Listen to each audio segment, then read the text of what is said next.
Hey Wario-maniacs, and welcome to the Wario Guide. Please tell your friends. Stick around until the end for my award-winning Wario impression. A little known history fact is that there were actually 8 days of creation. Yeah, after God was done making the trees and whatnot, he blessed us with the 8th day, the Wario Day. So let's celebrate this holy occasion by talking about Game & Wario for the Wii U. Oh yeah, I have a Wii U now, it's great! I especially love how this controller looks and feels like shit.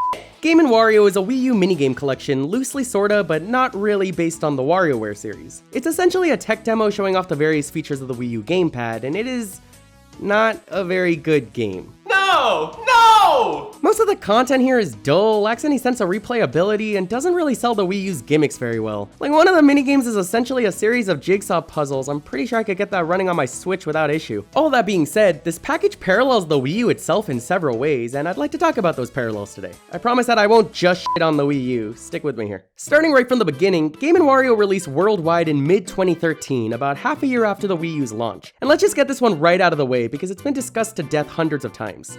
Wii U. Ugh! The name Wii U is one of Nintendo's worst mistakes for an obvious reason. The Wii Balance Board, and Wii Sports, Wii Zapper, Wii Play, Wii Speak, and on. All games and peripherals for the original Wii. So when they released a new system and called it Wii U, people fairly thought that it was nothing more than a $350 tablet add-on for their Wii and decided, hey, I don't need that. Just an incredibly dumb decision on Nintendo's part, but point is, Game & Wario. Ugh? Just like Wii U, Game & Wario is way too cutesy of a name for its own good. The title pays homage to Nintendo's Game & Watch line, which is a series of handhelds that play incredibly simple LED games. But the problem is that nothing in Game & Wario is even remotely comparable to what you'd expect a Game & Watch game to be, so all the name does is create confusion, at least in my eyes. Speaking personally, for a while I thought that Game & Wario was a compilation of Game & Watch games with WarioWare characters smushed in, kinda like the Game & Watch Gallery series on Game Boy. Please stop saying the word game. And while I respect the hell out of the Game & Watch brand, I promise you that a collection of those games would not be worth the $40 that Game & Wario cost at launch, which is why I think this was such a bad title. Oh, actually, that's another thing this game and the Wii U had in common. They were both grossly overpriced. Moving on, let's talk appearances and design. The Wii U gamepad looks like something Hasbro squeezed out for 2-year-olds, and it doesn't feel durable at all. It has a cheap finish to it. I'm afraid to rest it on my bed too violently and risk jostling around the motherboard, and it's surprisingly shoddy considering the fact that it has a screen built into it. And aside from just feeling cheap, the Wii U gamepad is...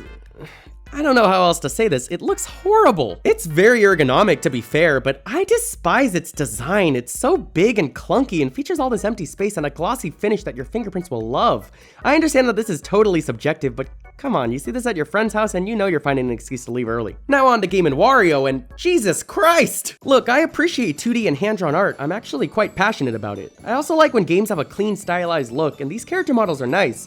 But while this is essentially just a faithful recreation of the WarioWare look in HD, the animation is so low budget, there's a rough tween to everything that reminds me of old Newgrounds cartoons. It is really not my favorite art style, to put it gently. And it's even worse in terms of gameplay, with minigames featuring bare-bones textures and effects. This doesn't feel like it was designed to show off a new system, and while it is bright and appealing on the surface, in motion it all comes across as poorly put together. And speaking of poorly put together, the marketing during the Wii U era was absolute misery.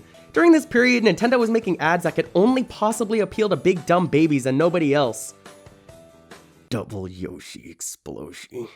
And the same applies to Game & Wario as well. But this begs the question, how do you sell somebody on the Wii U and games like Game & Wario in the first place? For example, it's easy to understand why the Wii succeeded. The controller was a stick that could play golf, the idea sells itself. The Wii, while gimmicky, was simple and intuitive, but with the Wii U, why the hell should I? There simply is no easy way to sell the Wii U at face value. It's a tablet that connects to your home console. Neat. The TV and tablet play the exact same image without any internet required.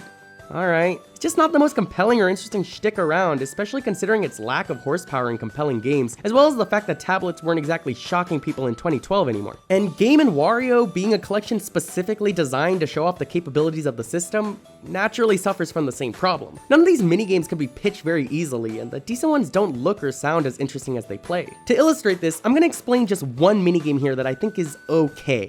Kung Fu. In Kung Fu, you flick the gamepad to make your character jump, and you move the gamepad around to determine where he will land. On the TV, you get a wider view of the map, so you have to pay attention to your gamepad and the screen together, and you increase the timer and score better for nabbing collectibles. The problem is that basic description doesn't do the actual minigame much justice, because the novelty of the idea is purely based on the execution. It's a pretty bare experience, but playing it with this clunkster of a controller does lend it a more chaotic, unpredictable feel, but you wouldn't get that unless you just try it out for yourself, making for yet another tough sell of a Wii U experience on Nintendo's end. Or maybe I just suck at explaining minigames, I don't know. But the thing is, that should be fine. Something being niche or hard to describe doesn't make it bad, but unfortunately Nintendo didn't do enough to help the average bozo understand why they should have wanted these things. They just make commercials urging children to beg their parents to empty their wallets. They obviously thought that the Wii name attached to it all would be enough, but here we are. Which actually leads into my final point. So the Kung Fu game I just described, it's all right and all, but the problem with it is that it doesn't feel like it needs the Wii U to work. Any console with a gyro controller, even any smartphone, can technically play Kung Fu because that's all it is, a gyro minigame with a second screen built into the experience. And that's a common occurrence with Wii U games, including Game & Wario, and a reason why so many of them have made their way to the better-selling Switch. While the multi-screen idea is neat, it didn't inspire many truly unique games that couldn't exist on other systems. Because that's the thing about the Wii U. At the end of the day, it's an unnecessary, clunky, poorly executed idea. It features a gamepad with a battery that only lasts as long as this sentence. Its core features were underutilized and made for a much more expensive system. Yet despite everything, I like it a hell of a lot. When it works, it really works, and the same is true for Game & Wario. Because while Game & Wario is as flawed as the Wii U, it features one of my absolute favorite things that Nintendo has ever put their name on: Gamer. Gamer is a minigame where you play minigames. Shut the f*** up! On the gamepad, you work your way through standard Wario or microgames, but on the TV, your character's mom is hovering over you, as it's past your bedtime, you see. You have to pay attention to make sure that she doesn't catch you, so if you see her approaching, you have to press the shoulder buttons to hide under your blankets. Oh, but don't hide for too long, because your character will fall asleep if you do. And with all of that going on, you still have to perfect the microgames. So that's 3 routes to failure: your mom catching you, you falling asleep, and you losing at WarioWare. There are different difficulty settings, as well as an option to just play the microgames on their own without worrying about any pesky moms interrupting you. And that's it. With one single mode in one single minigame collection, my entire Wii U purchase is suddenly justified. The funny thing about Gamer is that it suffers from pretty much all of the flaws that I just went over. It's animated as poorly as any other game in this collection, features an idea that isn't particularly easy to pitch, and its title is Gamer. Ugh. I normally try to stay a solid 12 feet away from anything that calls itself Gamer, and yet despite all of that, this minigame is a perfect example of the Wii U at its absolute best. This is an incredibly fun mode, and it becomes surprisingly difficult too. This mom is out for your underage blood, and the microgames ramp up in speed and challenge as you progress through them. But more important than simply being fun, Gamer manages to validate the core ideas behind the Wii U. It perfectly conveys the appeal of the multi-screen setup, and it feels like a game that needed to be made for the system it was on. Gamer is a perfect representation of what the Wii U is capable of, which is why it ends up feeling so disappointing. See, I'm in a very unique position. I purchased my Wii U 4 years after owning the Switch, and I love the Switch, which is the objectively better system in pretty much every way. It's sleeker, has a battery life that isn't pathetic, feels much more refined in terms of features, is very easy to explain, and doesn't feel as gimmicky as its younger brother. But having owned the Switch for so long, I think it's easier for me to appreciate the Wii U now, not only for directly leading us to the Switch, but for its own merits as well. And after 9 long years of not interested in the Wii U being my entire personality, I'm so glad I finally gave it a chance. Because when the Wii U works, its seemingly endless flaws melt away because there truly is nothing else like it. There's a reason we won't ever see games like Nintendo Land and even Zombie U make their way to other platforms. The core experiences of those titles would be completely crippled in translation, and the same is true for Gamer. Let me be clear. While so many games have been ported off the Wii U, Gamer is, without a doubt, a game that would absolutely only work on the Wii U. And that's a fact. A Wario Guy fact. I honestly do wish that the Wii U didn't fail as badly as it did. I wish it got more experiences to truly justify its worth. I wish Nintendo did a million things differently with this system, in fact, but for now, at least it's the exclusive home of Gamer. Alright, I hope you all enjoyed another riveting episode of the Wario Guy, but it's finally time for me to do my award-winning Wario impression. It's coming in 3, 2, 1.